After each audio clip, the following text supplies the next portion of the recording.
Every single problem you face today has a simple cause, and that is, you care way too much. Not about the right things, but about what everyone else thinks of you. And if you're nodding your head right now, understand that what follows may fundamentally shift how you see yourself and your relationships. Now, this is how caring too much shows up in your life, and as a specific kind of exhaustion that no amount of rest can remedy it. You curate your social media posts obsessively, wondering if people will judge your choices.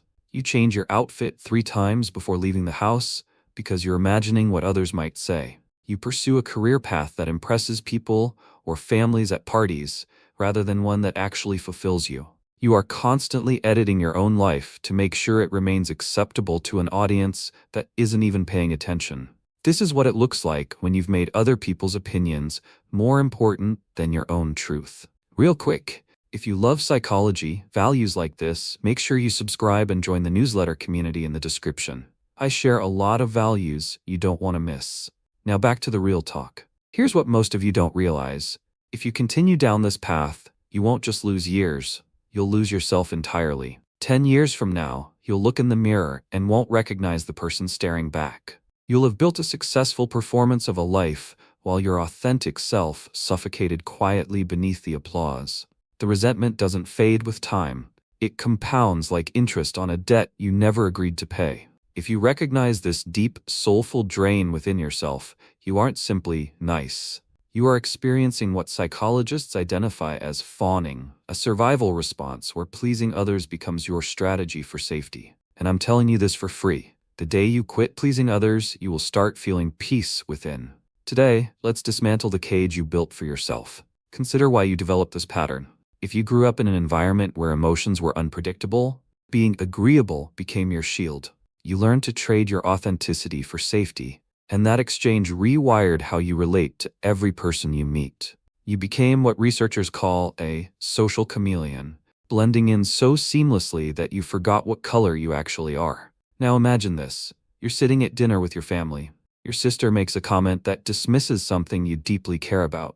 Everyone agrees and supports her. You feel your face getting hot, your throat tightening with the response you want to give. But instead you smile. You even add a self-deprecating thought to keep the mood light.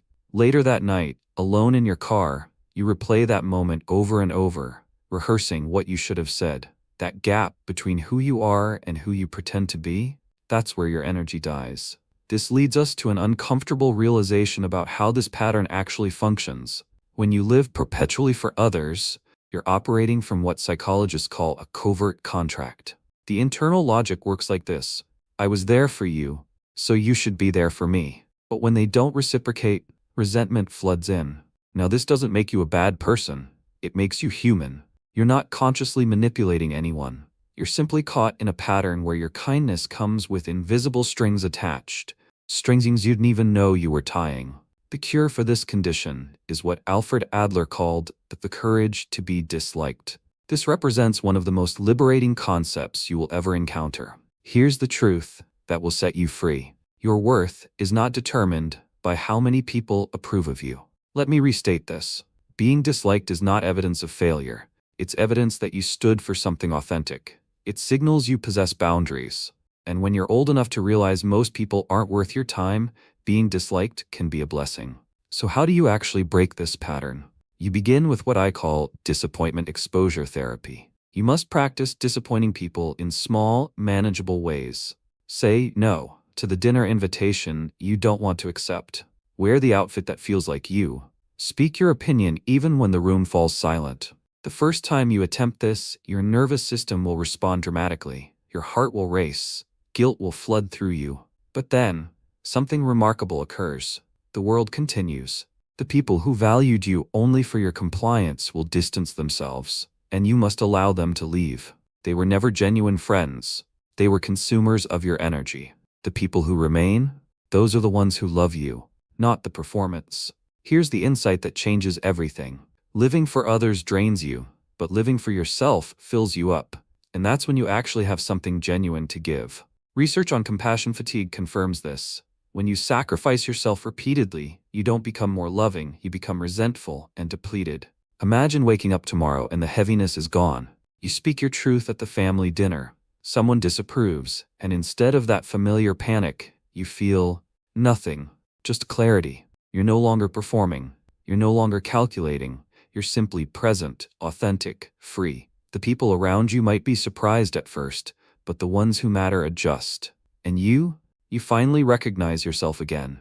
You are not required to set yourself on fire to keep other people warm. Your peace is not negotiable. Your authenticity is not subject to approval. The moment you accept that some people will inevitably dislike you and choose to live according to your own values anyway, you access a freedom that no amount of external validation could ever provide. Before you go, if you love psychology values like this, make sure you subscribe and join the newsletter community in the description. There's real, practical psychology coming your way, and you don't